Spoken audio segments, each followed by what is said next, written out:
Strange World episode where I was just taking calls. Yes. Yeah, that's fine. The reason I even have a show is because I did something called Flat Earth Clues, which was a series of videos I made at the beginning of 2015, which basically it was the dummy's guide to Flat Earth. And well, I'd seen other people's things, like I'd seen Matt Boylan from Montreal's video, and I had seen Cesar's video from Germany, and then I said, okay, I'm just going to break it down into easy to digest pieces. So I made a series of 15-minute or less videos, because that's what YouTube allowed us to do anyway. Back in the day, right? Well, yeah, well, no, when you're a brand new YouTube channel, they only let you do segments until you prove yourself. So I made the videos, and as a cry for help, because look, I can't prove the globe anymore, and then everything backfired. Everything turned around on me, where people were saying, "Dude, you're totally onto something. Just keep rolling with it." And so I did. And the book people got a hold of me from London. The radio station TFR got a hold of me to do the show Strange World, and then everything just doors started opening up, and people wanted to talk about it. And the interviews were surprising because you're learning something. You're learning something every time it's like learning on the fly. Come with me. Yeah, that was pretty much it. And so as I started doing it, I started meeting more and more people that were involved, and then there were other people that started doing their own thing, to where now the community's huge. It's monstrous. The numbers are exponentially happening on a monthly basis. When we started out doing this, at the beginning of 2015, if you typed in Flat Earth in YouTube, you may have gotten, I know it was less than 100,000 hits, relevant search results. And now, if you do the same thing and sort by upload date, it's 20 million. It should break 21 million before the summer. And that's no other thing can claim that. You've got all your mainstream topics, and you put it against like the Beatles. They come in at like 13 or 14. Put it against Lady Gaga, she comes in at 16. You put it, Neil deGrasse Tyson doesn't even come in at 3 million. All of NASA comes in at 8 or 9 million. Every video that's ever been put up about NASA. So it's amazing. It's an incredible growth, and that's why funding's going to the wrong people. but that's why the producers have always been around. But nobody wanted to be the first person on the dance floor. I mean, again, that lovely lady from New York who got fired from True Television because she brought it up. Even though she did all the screen tests, did the whole thing, but that was the end of 2015, beginning of 2016. And no one was ready then. Then the stories started coming out. Then Neil deGrasse Tyson did his thing with B.O.B. Then Kyrie Irving from the Boston Celtics. That is so fun. That was huge. And that was just this year?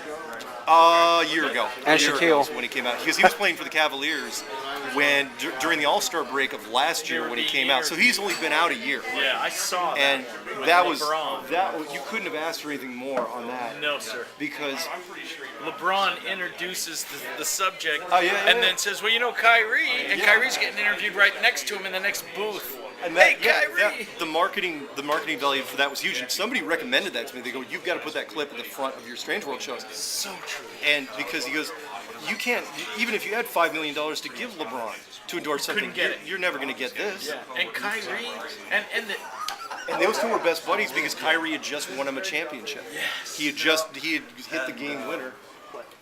Oh, nothing. I saw him drive in, but he didn't walk in yet. He's out in the Mania guy's parking lot. Alright, guys, the Bud Light. Who's got the Bud Light? Where's that going with this? Rogue Dead Guy, anyone over here? The what? Rogue Dead Guy? Me. There we go. And Estella. Gets a lot of hits. I think. Estella over here. Mine's the Bloody Mary.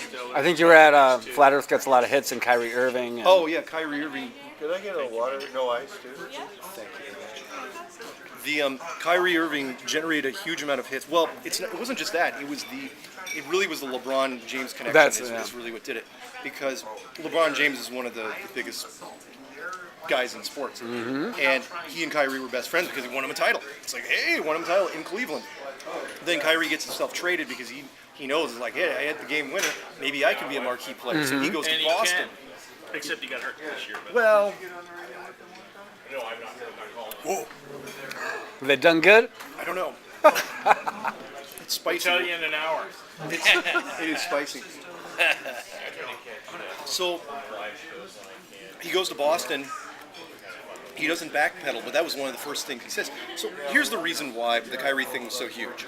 The Kyrie thing was huge is because athletes are notorious for giving really boring interviews. Right. Super boring. 110%. It's the offense, it's the defense, it's coaching, it's whatever, right? So when he's on his way to the All-Star game, right? To the All-Star break, media day. He's on the plane and he's listening to his podcast and his friend decides he's going to bait him. And Kyrie's like, yeah, absolutely, it's flat, totally flat. Here's my reasons why. Boom, boom, boom, boom, boom. And they put this podcast out there before they landed, or when they landed, and so he's walking into media day. That's literally the first thing he's doing. Oh, what do you think the media's going to do? Oh, like all these other athletes. It's all over Twitter or whatever. Oh yeah, all these other athletes are talking nothing but crap, and then it's like, what do you think they're going to ask them? It's like, this is the most interesting story. It's been never ever been in an all-star media day.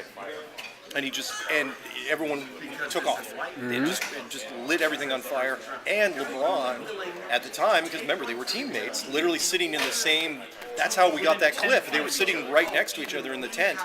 They said, LeBron's like, yeah, whatever he says, I'm fine with it.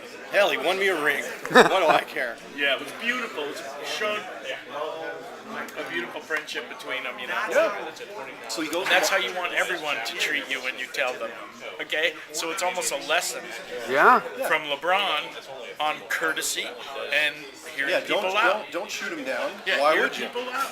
And so he gets traded to Boston. He figures, okay, and it was a deliberate move because it's like, all right, so Kyrie says, LeBron says, okay, if you're going to leave, you better leave this season or at the end of this season because I'm leaving at the end of the season after that, and you'll be a big trade guy, but if you get traded the same year I get traded, you might not get such a good deal. Okay. So he did a monster trade. He goes over to Boston. He's their guy, and he doesn't back down. He's there, and as long fans are so fickle. As long as you're winning, doesn't matter what the guy's doing. It's like he could believe in reverse vampires and aliens and stuff. So so they were the top of the East when And then he gets hurt. Yeah, they gets hurt, but it didn't matter. By that time, it was like, look, he took them to the playoffs. Oh yeah. They're in the playoffs now. Yeah, he's still amazing. I mean, So that was the big thing for last year. And then that just rolled into other little minor celebrities and the conference and all the meetups that were happening. Last year was a huge year for meetups. There were meetups in so many cities. And so there were meetups in all these cities. And then finally the conference, which was in Raleigh, it was an okay location for what we needed it for because there was a lot of people that drove. Anyone that was on the East Coast, they just drove to Raleigh. There was not, so you didn't have to fly if you're on the East Coast. And some people, they flew in, of course. And we had people, what made Raleigh so wonderful was that it became a feeding frenzy for the media. Meaning, we had, if you know anything about it, when news teams go out of state or wherever, they send your recon team, usually one guy, to check out the story. And it's like, all right, if you don't know, and it's like, okay, so different people had sent like one person, just some guy. It's like, okay, is the story real? Is it just hype? Whatever. And everyone that showed up there, it's like, wait a minute, hundreds of people walking around. Like, this is actually a thing. There's speakers. It's a professional production here. Phone calls, and by the next day, there were media teams from everywhere. ABC, HBO, BBC, BuzzFeed, French, German television team. I was interviewed 14 times in 2 days. It was that bad. I even missed most of the first day of people with speakers. I couldn't even get into the freaking room to do it because there were just so many people outside. There was a party in the parking lot. Apparently.